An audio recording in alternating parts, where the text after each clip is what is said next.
Hello everyone. स्वागत है आपका मेरे यूट्यूब चैनल पर। कैसे हैं आप सब? आई होप आप सब बहुत अच्छे होंगे और आपकी प्रिपरेशन भी बहुत अच्छी चल रही होगी। आज 31 जुलाई है और वीएमओयू में एडमिशन की लास्ट डेट है।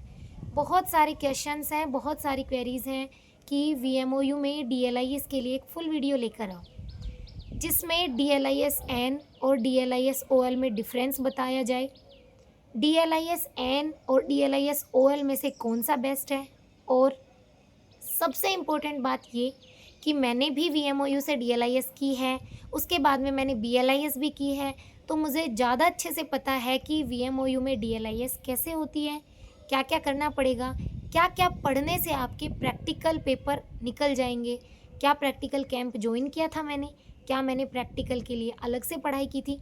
ये सारी बातें होने वाली हैं इस वीडियो में, तो इस वीडियो में अंत तक बने रहना है आपको, ठीक है। तो स्टार्ट करते हैं। सबसे पहली बात तो ये कि क्या किसी ने 12th कर ली है तो कोई भी डीएलआईएस के लिए फॉर्म फिल कर सकता है? यस, जिस स्टूडेंट ने 12th कर ली है वो डीएलआईएस के लिए फॉर्म फिल कर सकता है। जो गवर्नमेंट एम्प्लॉयज़ हैं वो भी डीएलआईएस के लिए फॉर्म फिल कर सकते हैं।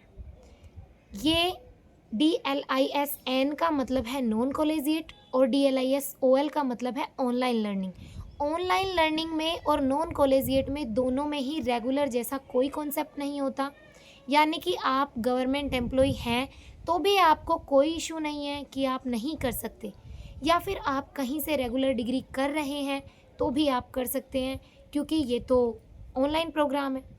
अब चलते हैं डीएलआईएस एन का मतलब क्या होता है। डीएलआईएस का मतलब होता है diploma in library and information science. 1 साल का डिप्लोमा है। इग्नू इसके लिए आपको वीएमओयू इसके लिए आपको 2 साल देता है। 2 साल में आप इसको कंप्लीट कर सकते हैं। अब सबसे इम्पोर्टेंट बात, फीस।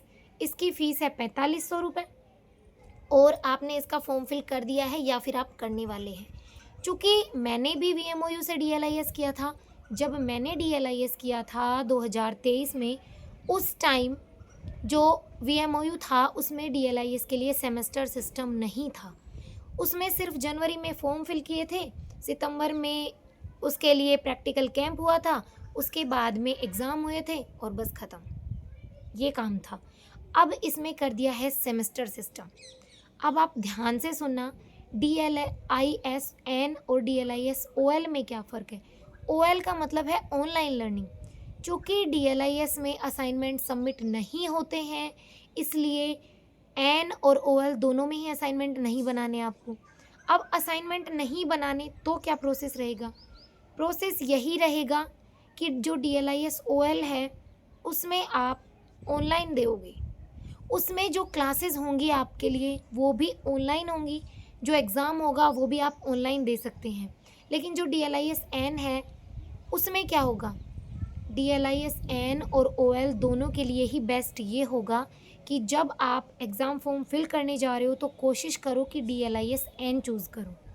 उसके साथ भी अगर आपने ओएल फिल कर दिया है तो आप ये कोशिश करो कि आपने जो स्टडी सेंटर चूज़ किया है आप उससे जाके कांटेक्ट करो, उससे पूछो कि हमें क्लासेस कहाँ से मिलेंगी। बाकी सारी वीडियोस में इंफॉर्मेशन आपको मिलती रहेंगी, तो मैं आपको टाइम टाइम पर बताते रहूँगी। लेकिन फिर भी आप एक बार अपने स्टडी सेंटर से ज़रूर कांटेक्ट कीजिएगा ताकि आपको पता चलें चीज़ें। अब बात ये है कि डीएलआईएस में आपने एडमिशन ले लिया, ठीक है, अभी लिया है एडमिशन आपने जुलाई में। अब इसमें हो गया है सेमेस्टर। अब सेमेस्टर का मतलब ये है कि 2 सेमेस्टर हैं, तो एक जो एग्ज़ाम होंगे वो होंगे दिसंबर में और अगले जो एग्ज़ाम होंगे वो होंगे जून में। दिसंबर वाले जो एग्ज़ाम होंगे, चूँकि फर्स्ट जो सेमेस्टर है उसमें भी 3 सब्जेक्ट हैं और सेकंड सेमेस्टर में भी 3 सब्जेक्ट हैं। डीएलआईएस में टोटल 6 सब्जेक्ट होते हैं। 6 सब्जेक्ट में जो फर्स्ट सेमेस्टर है उसमें होने वाला है 1 थ्योरी पेपर और 2 प्रैक्टिकल पेपर। अब जो प्रैक्टिकल पेपर हैं डीएलआईएस 02 यानी कि क्लासिफिकेशन और डीएलआईएस 03 यानी कि कैटलॉगिंग। जो क्लासिफिकेशन और कैटलॉगिंग है वो प्रैक्टिकल पर्सपेक्ट है, तो प्रैक्टिकल के लिए पहले प्रैक्टिकल कैंप होगा और दिसंबर में फर्स्ट सेम के एग्ज़ाम होंगे, तो प्रैक्टिकल जो कैंप होगा वो दिसंबर से पहले ही लगेगा। और जो प्रैक्टिकल कैंप होता है वो लगता है आपके स्टडी सेंटर पे या फिर आपके रीजनल सेंटर पे।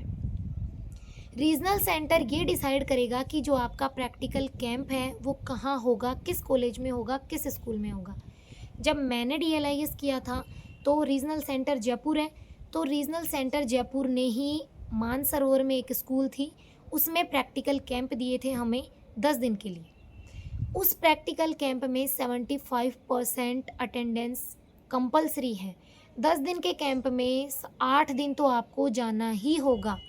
उसके लिए आपको क्या करना है, जो मोबाइल नंबर आपने एग्ज़ाम ये जो एडमिशन फॉर्म है उसको फिल करते टाइम दिया है, उस मोबाइल नंबर पे आपके पास मैसेज आएगा कि इस तारीख से लेके इस तारीख तक 10 दिन आपके प्रैक्टिकल कैंप होने वाले हैं उस कॉलेज में।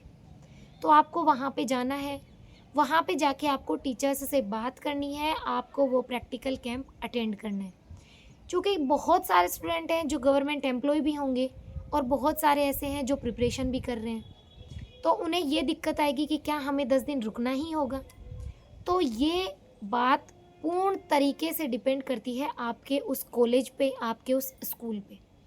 अगर वहाँ के टीचर आपको ये बोलते हैं कि आपको 10 दिन आना ही होगा तो आपको जाना ही होगा, आपके पास कोई ऑप्शन नहीं है कि आप नहीं जाओ।